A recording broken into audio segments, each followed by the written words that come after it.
Yeah, what a start for the champions. Michael and I, of course, brought you Premier League Live on Friday night from Anfield, where that atmosphere was incredible. However, Gary, they had a bit of a scare at 2-2, didn't they? They got a little bit of a fright. It was a very emotional, obviously prior to the game, paying the respects to Jota. It was the respect shown was amazing.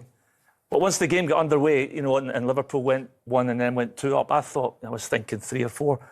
But Bournemouth didn't go away. And in fact, I thought on times, on turnovers, when Liverpool gave the ball away cheaply, Bournemouth looked dangerous on the counter-attack. Yeah. And they managed to get in behind Liverpool a few times and then got themselves back to 2-2. And at 2-2, if there was a team going to score, I thought it might have been Bournemouth. At the game, it felt like Bournemouth, but then we've just seen Chiesa score a wonderful goal there. I thought his technique to lean away and volley it into the corner of the net, and then they get the fourth. So it's a comfortable win, but it wasn't comfortable when you were sat there watching. No, not at all. Now, one of the big plus points was the debut goal and all-round performance of Ekitike, who we were lucky enough to speak to afterwards. But what impressed you most about his debut in the Premier League? Well, I was quite impressed. I went to Wembley to watch the Community Shield. I was impressed with his performance there. Scored a lovely goal as well. Yeah, I was there. It was lovely. It was good. He's got good shape, good size about him. He's strong.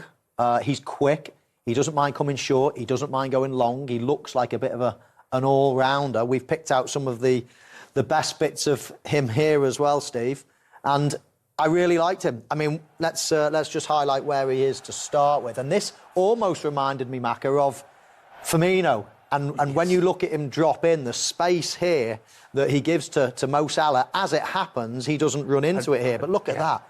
I mean, this is dreamland for Mo Salah. I enjoy the fact that he likes taking the centre-half underneath the ball as well. Yeah. So he's getting picked up. He's actually, rubbing in against the centre-back and then going towards the ball and just taking him under the ball, which then, as Michael's saying, it just leaves. Look at the space. His space. As it happens, he runs into his own space. But you watch, if he keeps doing that throughout the season, Steve, I'm sure Mo Salah will be licking his lips. And of course, then he has the vision just to play the ball down to that Gakpo. The attack doesn't come to anything in the end, but that's just a sign that he can come off. Here's another one here, dropping off, good touch, good turn, aware of what's around him.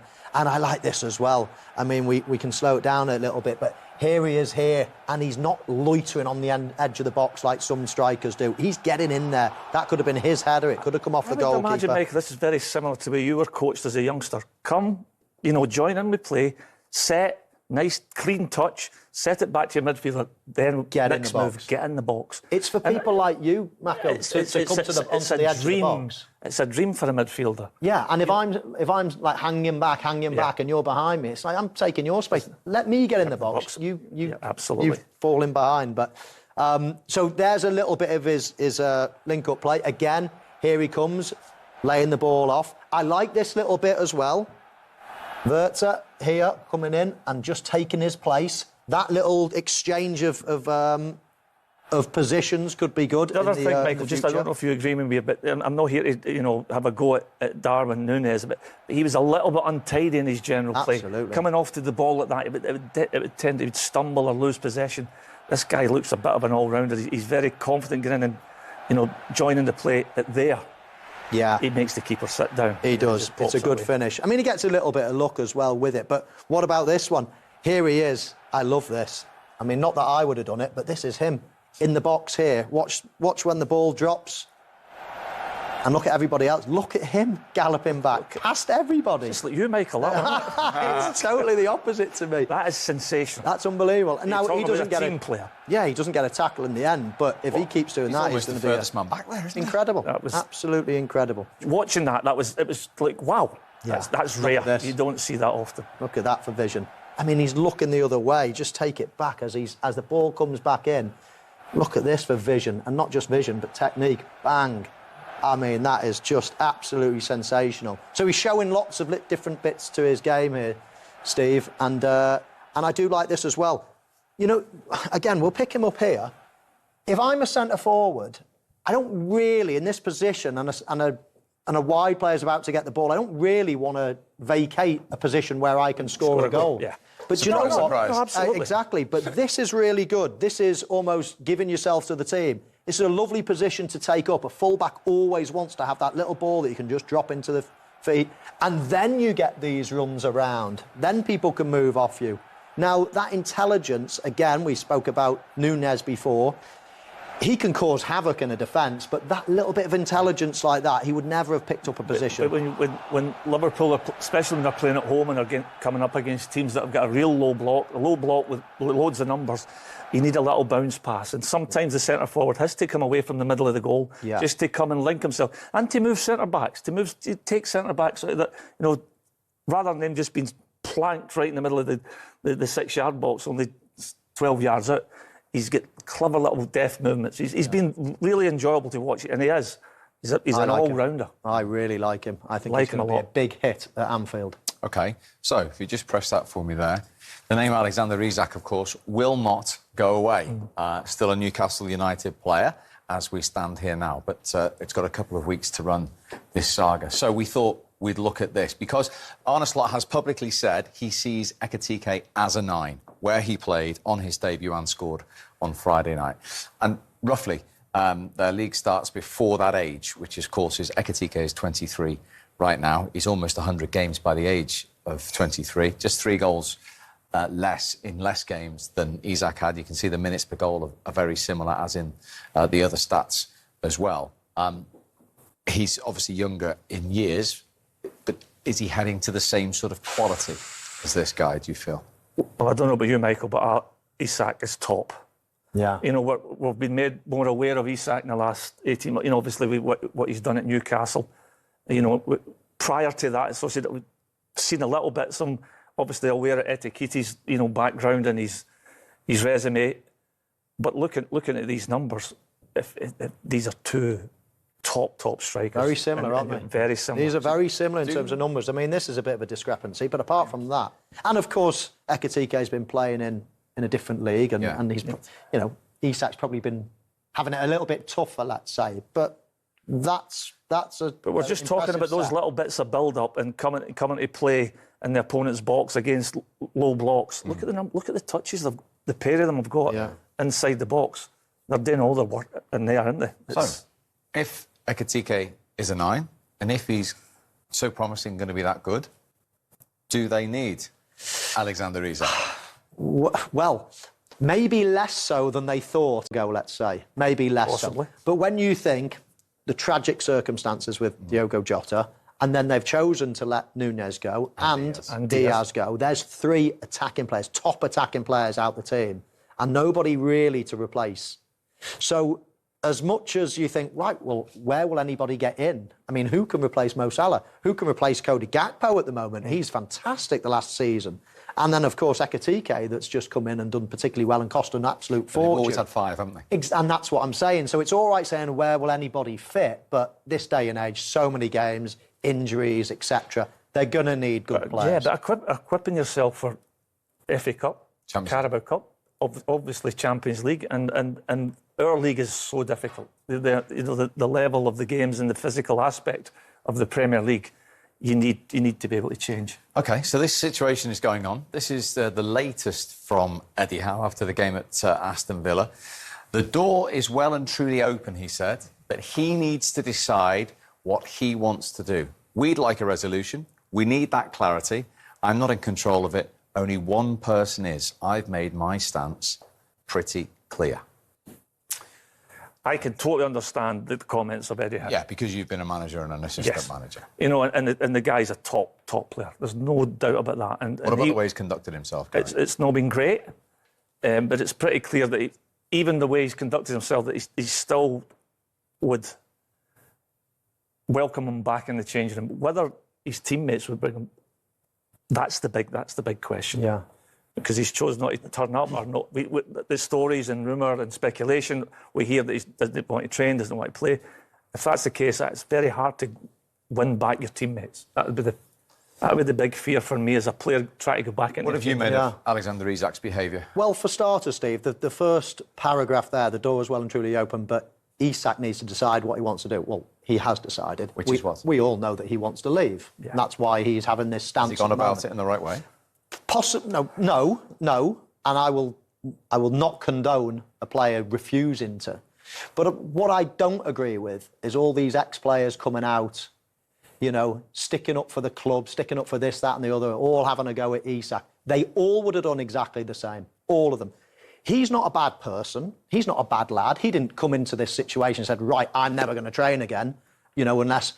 He would have said to Eddie Howe, if reports are right, he would have said to Eddie Howe towards the end of last season, the opportunity arises, I'd like to go to a team like Liverpool. This is a once-in-a-lifetime opportunity.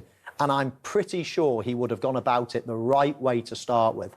But the more and more you're prevented from doing something that you think would be so good for you in your career, the more and more desperation hits, the more and more your agent says, right, mate, the only way you're contracted, the only way, if you're so desperate to play for a club like Liverpool, and why wouldn't he be, then the only way is you're going to have to make some noises. You're going to have to do whatever. Go and see the manager. If he won't let you, you're going to have to refuse to play or whatever. Now, I'm not condoning that. But any player out there that starts saying, oh, you know, this is a disgrace and whatever, and I've listened to loads of them, and I feel like throwing something at the television because I don't condone anybody refusing to play. But what I also don't condone is football clubs themselves, when it's the other way round. When somebody signs somebody on a 3-year contract, they're not doing so well. If Isak was playing rubbish, they might be trying to get rid of him. They'll be threatening him to, right, you're playing the reserves. If you don't go, we want to sell you. If you don't go, I'm going to make your life a misery. Yeah. Nobody remembers all these, Steve. This happens 9 out of 10 transfers. This situation is not going to go away. I think this is going to be part of the wheeling and dealing between clubs. This is a big negotiation. At the highest level, so it's getting in the papers. Would you think but most of the time, Steve, it's the clubs on the players. Newcastle teammate of his strike partner, that he's just helped you win their first major trophy in over 60 years? Of course, you'd be disappointed, but the beauty of football... You wouldn't think like that, though, would you? I'd be disappointed if he was a great player. I'd want to keep him because we got a chance of winning more. Of course you would. But this isn't new. This has happened since football was invented, good players going to the best teams. And if it wasn't, we'd have a boring competition. But do you understand Newcastle's stance? They're not going to roll over. Exactly. Oh, say again, Gary, sorry? That move might never have... This is his one chance. You don't know. He's worked all his life for this type of chance. Don't get me wrong. The club who bought him, nurtured him, absolutely, given him the contract. Eddie Howe, who's coached him and made him better. Yeah. Not done bad for them though, has he? Won them the first trophy, made them double their money. You understand them not going to roll over and just say, yeah, have him. I'm playing devil's advocate because I'm sick and tired of players coming on. It should get to a number then, because it does need a resolution. I think for all parties concerned, the best outcome is for it to end, because it's this fella's having to face questions every single day. Yeah. So, he's having to get into a changing room as well. But equally, he's not going to let him through the door and leave himself without any centre forwards. They're in the Champions League as well. No, absolutely. And that's why. So get the right fee, and then they've got recruitment guys as well who have given Eddie probably 3 or 4 names. So it's, the quicker it all sorts itself out, the better. I think it's best for everybody. Of course it is. Of course it is. It would be perfect, but it's not ideal in any way, shape or form. But all I'm saying, and I'm not condoning it, is there's 2 sides to every story, Steve. And most of the time, it's the football club that actually threaten the player. I've seen it myself. I've been there. I've had lots of friends. On the 1 or 2 occasions a year that we hear of, a player's got a bit of power here because he's done really, really well, and now he's in demand.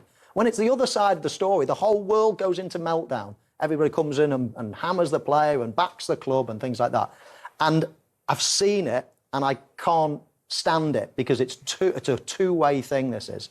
And as I say, not that I'm condoning his behaviour, but I'm just putting it out there that this happens a lot the other way round as well. So it's not all bad on football players. Saying on Friday, Righty, the amount of time you players spend together, and when you win things like they have done, the bonds you have, that's been quite a burden for those Liverpool players going into the Open. Yeah, it has, because even when obviously being retired for as long as you are, and you have players even not long ago, Kevin Campbell, it does get you, because you spend so much time with these people, to the point where it's like family. Totally understand Mo Salah getting emotional there, because he'd have had intimate times with him, and now all of a sudden, bam, he's just gone. So you can see where it can affect you. And I think that Liverpool fans, the fans who have been observing them have been fantastic. Yeah. And I think that shows a lot of respect for what they thought of Diogo Jota. So, it's a sad situation, especially, again, with the family and the young family. And new wife. So, it's just nice the amount of respect and love he's getting. Absolutely. And in terms of the game, it was a very open game again, wasn't it, at Anfield? Fair play to Bournemouth for asking them questions to come back at 2-2. Oh, absolutely. I mean, they've always been a good side, and it looks like they've lost some key players, but they've replaced them again, and they were a part of what was an exciting game, an entertaining game. I mean, let's be fair, at Anfield, you get some wonderful football matches at the moment. The way they play, they go gung-ho and they go at you, and then it gives you a little bit of space. Just looking at Liverpool, I thought they were going forward. They looked expressive. They looked as good as ever, really, going forward, and that's their strength. You look at them and you think, well, you can get them defensively. I do think they need a defender. I know they've got one coming in. If they get Gravenberch back, and he'll give them more protection. Like that second goal, we saw Semenyo score especially. I think when he comes back, Gaffer, it might solve that problem. But I'd still think they need a defender as well. I think they need a defender, personally, to go again and win it, and possibly go for a big double, in the sense, go for the Champions League as well. They need to bolster that up. They brought a young defender in, but I think they need something. I mean, they're after the lad at Palace, Gay, aren't they? If they get him, then I think they're going to be very, very difficult to beat. But I think going forward, it's the same old Liverpool again. They get it at you and they go for the throat, particularly at Anfield. But you just feel they're going to score goals. Even though we did see them, Bournemouth score those two, you just see that they've all of a sudden, bam, they can have 4 goals in them, and that's going to be difficult to stop. They've got that in them to find a way, haven't they? Yeah. Find a way, even though there's a little bit of, like you say, a bit gung-ho sometimes, but they always look like they could. When you're watching them, you always think, they'll find a goal, They end up with 2 late ones and bang, and it's kind of job done again. Yeah, Ekitike got his goal. Yeah. Do they need Alexander Isak? I mean, I think any club would take him. I think that when you look at him, you look at the chances that's created, for him, because it seems like they are pursuing him, I don't know if it's going to happen or not, they're going to pay that much money, but all Ekitike can do is just continue to score. Because the more he does that, the more it will make them think we need to get him into...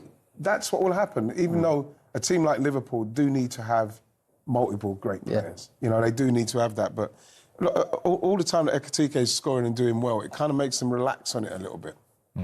And you know yourself, when you've won the league, to go again and retain it, you're there to be shot at, and they have got new players who haven't played in the Premier League before. That's a challenge, isn't it?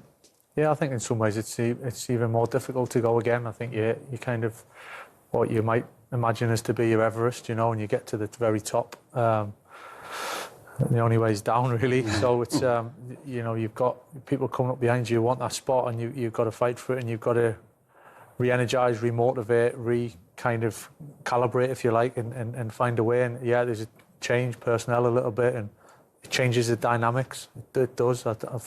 When you've won it, it changes the dynamics a little bit, and you've got to regroup and go again. And I think that's a massive start in terms of Ekitike scoring a couple and right from the start. That's all you can hope for as a centre forward to get off the mark, and they look strong. You have to say that. They look because strong, we saw Slot last season win the league virtually, apart from Chiesa, who ironically scored, with Jurgen Klopp's players. Yeah. But that was very different on Friday. 4 debutants, including a British transfer record in Florian Wirtz. Yes. I think, he's somebody again. I think he'll realise again how difficult it is in the Premier League, the intensity of what's needed. But I think that you look at Slot now, and there's a lot more intensity. He seems a lot more agitated on it. He seems a lot more... He wasn't like that last season. I don't know if it's because it weren't his players, apart from obviously Chiesa he brought in, but he just seemed a lot more calm. But this time, after the first game, you could see the intensity. So I'm looking forward to see Liverpool this season. And again, I'm thinking when Gravenberch come back, I think they're going to go again in respects of their defensive problems that I thought that they had against Bournemouth. OK. Welcome back to Generation XG, myself, Leroy and Glenn. Let's talk about the champions. Liverpool off to a winning start, weren't they? They kicked off the Premier League season, actually probably the game of the weekend as well. A thrilling game. It was new-look Liverpool against new-look Bournemouth. Let's have a look at the two teams and the formations that the manager selected. For Liverpool, 2 new fullbacks, Kirkes and Frimpong, into the building. Florian Wirtz as in the number 10 position, Ekitike up top as well. So let's start with Liverpool. You, Glenn, what did you make of the new signings? What did you make of their performance? Positives and negatives. Yeah. I think that they took the game by storm. Obviously, Ekitike being the headline. I like the relationship that he seems to be building with Wirtz already. I'm a big fan of the fullbacks, but they're very forward-thinking fullbacks, which To say the least. With leaves Van Dijk and Konate with a bit of an issue that we'll get into. And particularly without Gravenberch in the team as well. That's a miss. Yeah. What about Bournemouth, Leroy? Yeah. I mean, when you think about the talent that they've sold this season, Kirk is obviously lining up against them for Liverpool. You lost to Howson to Real Madrid, Zabani to PSG. You lost your goalkeeper as well. He went to Arsenal. It's frightening, really, isn't it? That they've had a massive turnaround. Semenyo was terrific on the right-hand side for them, scored a couple of goals, but problems at the back for them, sure. Absolutely problems at the back, but the most important person they kept was their manager, Iriola, who I think is a terrific coach. And I think that was the key. You've got someone to rebuild. Someone talking before the game, saying, look, don't expect too much from us, but it's going to take time. But he's going to be there and he's going to rebuild them. And that's what makes them a really exciting prospect going forward, because they've still got the coach. I saw you nodding there. Yeah, do you know what? Because I couldn't agree more with Leroy. Yeah. I think Areola is a superb manager, and keeping him in the building is the most important thing. I think we covered it on a show last year. They went to Newcastle and they won, didn't they? Yeah. With, I think it was 7 Premier League appearances on the bench. Yeah. So he showed that he can find a way. He's had setbacks at Bournemouth. Not moaned before. about it either, has he? Not moaned about it, and he always finds a way. And I suppose he's always just creating something new at Bournemouth, isn't he? And again, he's got to do it. And there was moments on Friday night, well, it looked like he was going to be successful. Absolutely. I have to say this about Liverpool, though. Yeah. I'm very excited about Liverpool. Right. And I'll tell you why, because as a manager or as a coach, I'd rather have players running forward and trying to hold them back than having players who don't want to run forward. As long as they run back. As long as they... It's easier to coach. It's easier... Run that way and don't run that way is the problem. It's easier to coach. You know, it's to say, look, I just want to hold on. Isn't it? It's like you've got players who are bombing forward, you've got the creative players. It's easier to coach, and I think that's what... It's gone all in with the attacking players, and obviously Gravenberch was missing, but I think it's a lot easier for Arne Slot to say, OK, Kirkes and Frimpong, now I want you to just hold your position, I want you to defend properly. So do you think it's going to be a case of Konate and Van Dijk putting the reins on those full-backs, or do you think it's going to be a situation where the 2 defending midfielders have to drop in? It's going to be the 2 defending midfielders, because I remember when Jordan Henderson started and Trent was playing, and Jordan did a great job. There. He did brilliantly. Just filled in, just let Trent go.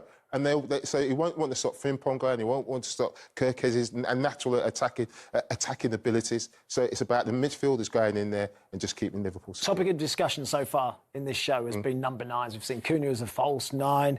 We've seen Gyökeres joining Arsenal. We've seen Šeško for Man United. Ekitike for Liverpool. Made a good start to life at Anfield, hasn't he? I like him. Yeah. I really do like him. He's full of energy. He's a terrific athlete, but his movement is great. First movement is then he sets it off and look out, no hesitation, back for the second ball, and then he's got great feet as well to make sure that he keeps the ball, and then he plays the ball inside the fullback, not to the wide player's feet, because he's trying to make things happen with. Yeah, I mean, I think life to Liverpool has started very nicely for him. Whether he can keep this up remains to be seen, but his link-up, he's what I would call a modern-day forward. He's comfortable coming to the ball, he's comfortable going beyond. But what I like here, just watching him, is when he's approaching the box, he isn't always sprinting. He's watching the build-up, and he meanders to the edge of the box and then goes. So they made an offer for Isak. That was rejected, out of hand. I think they probably still want him. Do they need him on the evidence of what you've seen so far from Ekitike? Because they actually look similar players to me. I think they do. You know, Liverpool, they're going to be in Champions League, they're going to have lots of football, they're going to want to rotate. And I think Ekitike has the ability to play either side, wide, I was or about wide to on the say, left, wide on the right. Isak through the middle, you can play Ekitike wide, can't you? All of a sudden, you get a centre forward in, and it means that you've got covering all the positions there.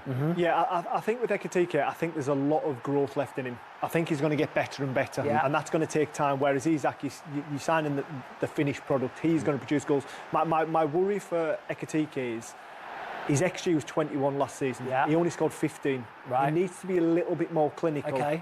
And at the moment, everything seems to be going right for him. Saw him combine well with Wirtz as well throughout the game. I thought that was really interesting.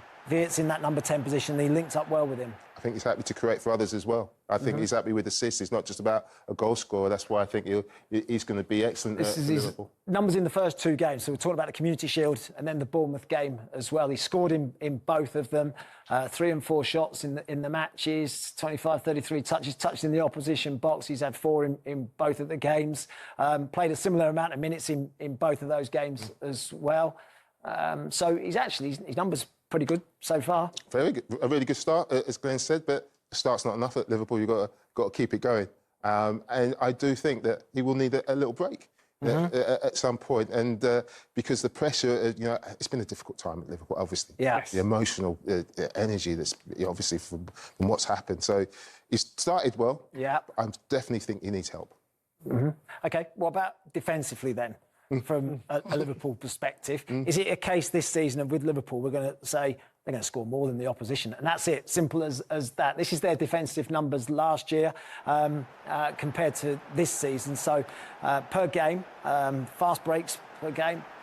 Yeah, big holes in the centre of that pitch, and that's because Graham Birch didn't start. McAllister hadn't had many minutes as well. I just felt they were just a little bit lackadaisical. And even Van Dijk in his defending, I thought he was just a little bit off the pace. And the other thing is they were playing Bournemouth as well. Yeah. They could hurt them. They were really positive against them. So, yeah, look, they conceded two goals in transition. And Konate wasn't his best game. But honestly, I wouldn't be too concerned because I only think this Liverpool side could get better.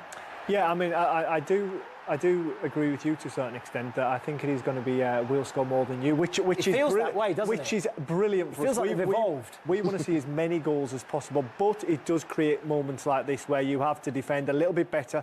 But this is also these relationships of new fullbacks. And kind of building that relationship, knowing when to go. Like you said, McAllister, not many minutes. Szoboszlai, I don't think it comes naturally to him to drop in. It comes more naturally to Gravenberch to have that defensive mindset. But yeah, I mean, I think this is a very special Liverpool team we're seeing. It certainly is. I mean, you're looking at this clip here, this Robertson and Gomez are now in the full-back area, and they're in good possession here, but they've just left a big space in the centre of the pitch. Curtis Jones has actually just run past Antoine Semenyo to create that space, and now Liverpool are 4 against 2 at the back.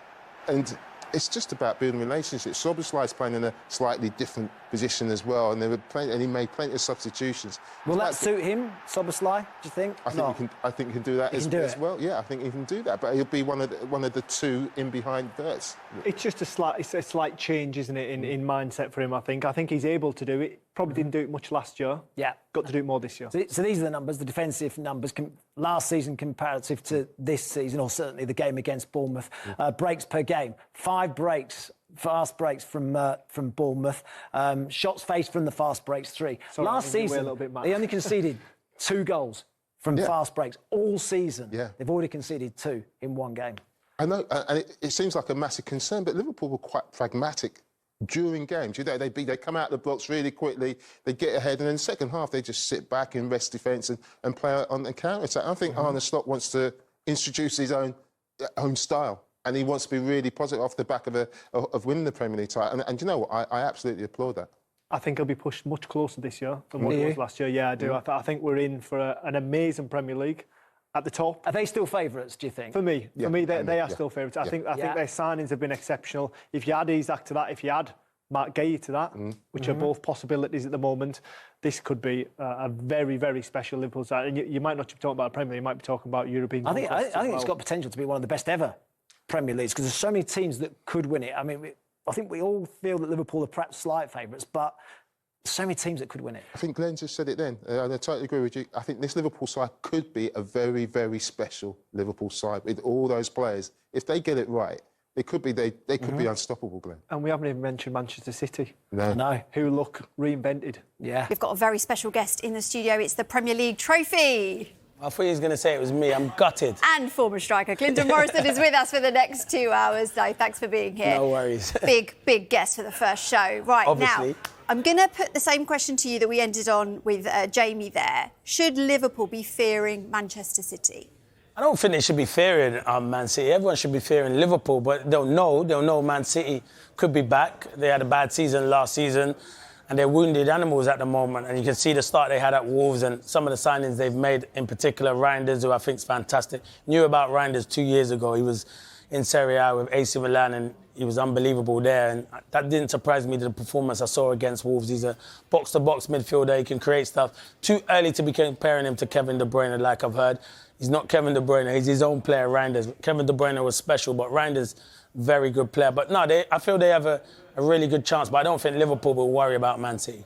We often say, don't we, can they step up in the Premier League when players come in from different leagues? Well, with Reinders, doesn't look like it's going to be a problem. No, but you know what the good thing about him? He had time to settle. They went to the Club World Cup, so he saw how he could build into how Pep wants to start. Because it's different on the training pitch. It's totally different, Bella. But when you go into match situation, but you can see in these clips, he takes the ball ever so well, always on the half turn, and always wants to look forward and get into the box. And he's passing, and his goal that he scores, he's finishing really good. I think he's going to be fantastic, and he could be a snip for the amount of money that they paid for him. Yeah, and obviously, as he was named player of the match, all the focus was really on him. But the other debutant, Cherki, did really well as well. Yeah, Cherki, who came on and made a big impact, and he's still young and he's got ability as well. You see when you sign these players and you don't spend a lot of money, because he done ever so well in France as well. He's a different kind of player. He wants to go into little pockets. Maybe not so good tracking back, but going forward he wants to create stuff. So I think Man City done their business early, done really good business. And what about Liverpool? What do you make of this new look team? No, yeah, it was... Listen, Liverpool are Liverpool. Bournemouth are a good team. Bournemouth caused them a lot of problems. They were a bit open, the likes of Frimpong and Kirkes, but that's how Liverpool defend. And on another night, they would have got punished. But what they have is great players that can go forward. They got players that can cause a lot of problems. Ekitike, I think, is going to be amazing signing. I saw a lot of Ekitike, but he's hit the ground running there. His movement's fantastic, and even his assist, the goal was good, but I like the assist for Gakpo because he just lent the pass ever so well. But I think he's going to be a really good player. You can see here his little touch here. It's an easy pass, but look, some people overhit it, but he just guides it into Gakpo's pass. It's a really good finish from Gakpo, but very exciting. Wirtz, everyone knows about his quality. I think they've signed ever so well, and if they do manage to get Isak, it'll be the icing on the cake. But you know the one thing they've done as well, Liverpool? They've not let a lot of players go. And still got this man, Chiesa, who they paid, it was a snip that they paid for last season. And he looks fit, he looks leaner, he looks like he's in good shape. And I think he'll be very good for when Liverpool are struggling to come off the bench, because he's a top player. And then you've got the main man himself. He said, I'm going to have a piece of this. You know, I'm not missing out. And it's a great finish from Mo Salah. Any concern that there is quite a lot of change? No, I don't think it is. I think Arne Slot inherited last season a lot of Jurgen Klopp players and improved them, the likes of Gravenberch. And now he's putting a spin on it himself. Liverpool haven't spent a lot of money. And people will say, I'm talking about in the previous season window. But what you have to realise, there's a lot of players that have gone out. So they've recouped a lot of money as well. So I think the business they've done ever so well, they'll all be good. I like Frimpong, I like Kirkes, even though Frimpong wants to get forward a lot. I like Wirtz and Ekitike. I think he's going to be special. He could challenge Haaland for the Golden Boot. Yeah, Frimpong's got a great Scouse accent as well, hasn't he? Very much so. You were at Old Trafford yesterday. Working, were you? Yeah, as always you do. working. Yeah, always as working. you do. What about Arsenal then? Can they win it this season? No, they can win it. Arsenal could definitely win it. You know, that was a sign of champions that didn't play well but still managed to get the 3 points. I'm not saying they're going to win it because I make Liverpool favourites and Man City are up there. But I do think Arsenal will be in the reckoning. It's a mistake from the goalkeeper, a poor mistake. But Arsenal didn't play good. They weren't good on the ball. But do they care? They've got a lot of people, and their record at Old Trafford hasn't been good. A lot of people go to Old Trafford and they will struggle this season because Man United look good going forward, but I think Arsenal still have a chance. But they have a very good chance of winning the Premier League. It's only one game. No team hits the ground running, but they've got the 3 points. We have been talking about Viktor Gyökeres for a very long time, haven't we, Clinton? Yeah, we have. What did you make of him? Yeah, it was a hard game for Viktor Gyökeres. I don't think you can judge someone after the 65 minutes that he played. Still a lot to come from him. He's a very good striker. He's got good movement. This was his chance where I was live and I thought just cut inside, he wanted a half a yard and the ball got stuck under his feet. Then he ends up giving a free kick away. It's just a frustration afternoon. The Man United fans are on him, but it won't bother him. As I said, you can't judge him after only 65 minutes of football. There's still a lot to come from Viktor Gyökeres. And yeah, there'll be a few doubters doubting him, but I think he'll be a success at Arsenal. Well, exciting to see lots of debutants, wasn't it, on the opening weekend. Right, we've got plenty more coming up.